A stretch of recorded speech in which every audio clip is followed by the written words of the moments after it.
Ô Pedro, agora olhando para o lado da oposição, né? No Piauí, o senador Ciro Nogueira, que busca a reeleição, ele foi excluído da lista de apoio dos presidenciáveis, depois de vir à tona a relação de proximidade dele com Daniel Worcaro, dono do Banco Master. Minha pergunta para você, Ciro Nogueira se tornou tóxico para os presidenciáveis? Bom, ele vai ser um candidato outsider na disputa pelo Senado. Ele vai disputar a reeleição, é um nome forte ali no Estado. Agora, desde que veio à tona a relação dele com Daniel Worcaro, ele submergiu da cena política nacional e passou a se dedicar à sua reeleição ao Senado no Piauí. Eu acompanho lá as redes sociais, inclusive, do Ciro Nogueira, e ele tem diariamente publicado imagens dele comendo em lugares populares, abraçando eleitores, viajando pelo interior do estado, fazendo a sua campanha à reeleição, sem falar de grandes temas nacionais. Ele que é presidente nacional do Progressistas. Vamos lembrar que o Ciro Nogueira chegou a ser apontado como possível candidato a vice de Flávio Bolsonaro, assim que o senador do Rio de Janeiro anunciou a sua candidatura. Mas depois das primeiras mensagens, revelações da relação do Ciro com o Dark Horse, com o Master, antes da revelação do Dark Horse, já houve então um afastamento de Flávio Bolsonaro. Aí não teve aquele acordo, eles tentaram na reta final das eleições aqui, da formação dos palanques e das convenções, trazer o PP para a coligação do Flávio. Não teve jogo, o Ciro Nogueira foi um dos que foi contra essa aliança, vetou inclusive a indicação de Tereza Cristina como candidata a vice de Flávio Bolsonaro. Pois bem, aí o Flávio Bolsonaro gravou então uma live na qual ele apresentou os 47 candidatos a senador do Brasil que terão o apoio dele e da família Bolsonaro. Nomes como, por exemplo, Arthur Lira, em Alagoas, que agora foi beneficiado com a saída do Alfredo Gaspar, que vai ser o candidato a vice, e está apresentado como possível candidato a presidente do Senado. E dessa lista não fazia parte, não estava incluído o nome de Ciro Nogueira, como aliado ali no Estado. E também o Flávio vai apoiar outros nomes. No Piauí, quem o Flávio apoia é Thiago Junqueira, que é do próprio PL, adversário do Ciro Nogueira. E do outro lado, que é o lado do PT, do presidente Lula, também ninguém deu guarida para o senador do PP. Há uma chapa ali montada com o campo da esquerda, portanto o Ciro Nogueira vai tentar correr por fora para renovar o seu mandato por mais 8 anos. Pedro Venceslau, muito obrigado mais uma vez, meu caro. Débora Bergamasco, vamos voltar a falar de Minas Gerais e da novela Cleitinho Azevedo. O senador do Republicanos de Minas Gerais pode voltar ao cenário da disputa pelo governo do estado. Há previsão de uma reunião hoje, agora no fim da tarde, no interior aqui de São Paulo, entre Cleitinho e o presidente nacional do partido, Marcos Pereira. E qual é a apuração que a CNN traz aqui? Esta reunião deve discutir novamente a possibilidade de Cleitinho ser lançado candidato ao governo de Minas. Na segunda-feira, ele havia anunciado que não disputaria o cargo, não estava com cabeça para isso.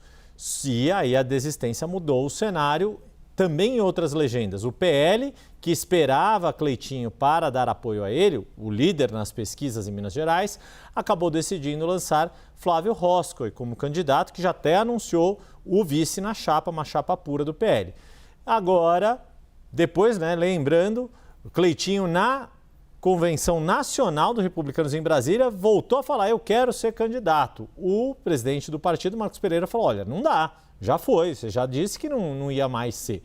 Só que agora, diante de tanta pressão externa sobre o partido, pressão também dentro do Diretório Mineiro, e essa situação toda pode mais uma vez mudar o cenário e hoje sim, Cleitinho pode ser anunciado candidato pelo Republicanos em Minas Gerais.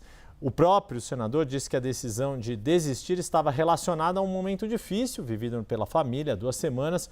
O irmão mais novo dele, o irmão caçula, Matheus Augusto Azevedo, tinha 30 anos e morreu após complicações relacionadas à leucemia, sendo que ele já havia superado um câncer ainda antes da vida adulta. E relembrando, segundo a última pesquisa Genial Quest, Cleitinho lidera os cenários para o governo de Minas. É um cenário que se repete em vários outros levantamentos. O índice CNN, agregador de pesquisas de Minas Gerais, também mostra Cleitinho na liderança. Então, por isso que há toda essa expectativa e esse clamor para que, mais uma vez, essa decisão seja revista.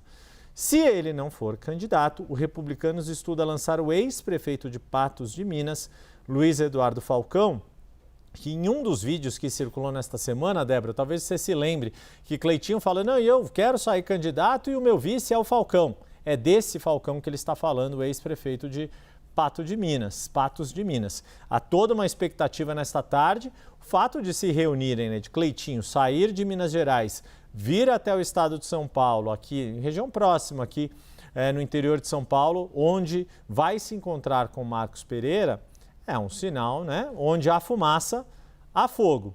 A ver se hoje é o dia do hoje sim, ou como aquele meme que ficou famoso aí depois da Fórmula 1, vai virar o dia do hoje não, hoje sim e por aí vai. Pois é, e tudo ainda pode mudar, né, até o dia, acho que 15 de agosto? Vamos chamar o Pedro Venceslau, porque o dia 15 de agosto, né, Yuri, é a data limite mesmo, passou dali, não pode mais mudar de ideia. E olha, Pedro, como o Yuri começou falando, é de fato uma novela, dá aquela reviravolta, etc. Agora, assim, eu fico muito ansiosa para ver a argumentação deles, porque olha, o Cleitinho, ele chegou com muita firmeza para dizer por que ele não podia ser candidato, porque ele estava devastado mesmo, né, com a perda absolutamente precoce do irmão e vivendo um drama na família que ele não conseguiria governar. Depois disse que conseguiria governar e ele disse o seguinte, ele disse que o Espírito Santo falou com ele. E aí o Marcos Pereira, presidente do Republicanos, quando pegou o microfone numa reunião do Republicanos, ele disse o seguinte, o Cleitinho falou que o Espírito Santo falou com ele para ele ser candidato, mas ainda não falou comigo não. O Espírito Santo ainda não falou comigo, disse Marcos Pereira. Agora, Pedro Venceslau está nas mãos de Marcos Pereira, tocar ou não adiante essa candidatura. O que dá para a gente esperar? O Cleitinho testou todos os limites da paciência do Marcos Pereira, que é um político experiente, um dirigente hábil, sabe do poder que ele tem de atrair o eleitorado do Cleitinho tem em Minas Gerais. Mas nessa mesma reunião que você mencionou, Débora, o Marcos Pereira fez um desabafo público e deu uma bronca no Cleitinho. Nesse desabafo, ele disse que ficou 5 horas conversando com o Cleitinho. Se deslocou de São Paulo para Belo Horizonte, gastou 5 horas conversando com ele. Depois, quando voltou para casa, contou que a esposa dele já estava dormindo e que ele teria perdido 5 horas da vida dele conversando com o Cleitinho. Aí conversou com o Cleitinho, combinou que ele iria gravar o vídeo dizendo que não seria candidato.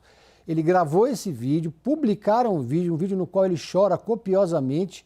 Passados 5 minutos, segundo Marcos Pereira, nessa mesma reunião que tem vídeos aí circulando, 5 minutos depois de gravar o vídeo, ele recebeu 2 telefonemas, um seria da mãe dele, e aí volta para o Marcos Pereira na mesma sala, no mesmo lugar, e fala, não, agora eu mudei de ideia, vamos gravar outro vídeo.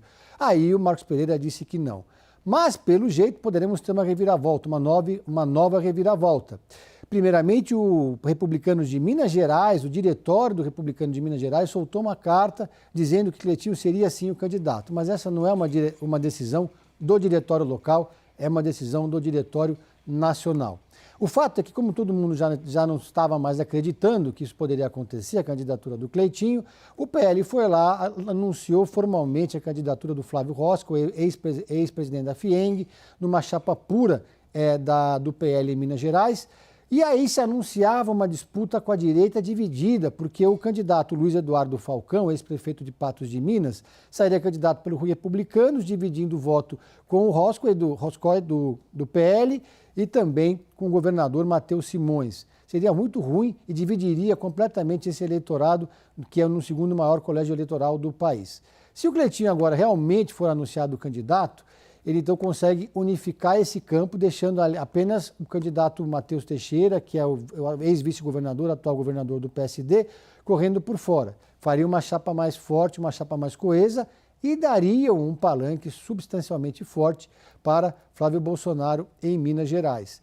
O PT estava assistindo tudo isso de camarote, conseguiu fechar com o PSB, mas não conseguiu fechar com o PDT, ainda assim sabia que o PDT daria palanque também para o presidente Lula em Minas Gerais.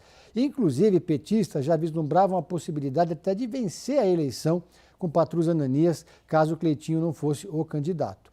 Agora, mesmo que Cleitinho entre na disputa, ainda paira uma dúvida se ele vai terminar a disputa. Porque esse vai e vem abriu uma série de dúvidas sobre a consistência política dele como senador e como candidato a governador e se ele realmente conseguiria encarar essa missão até o fim.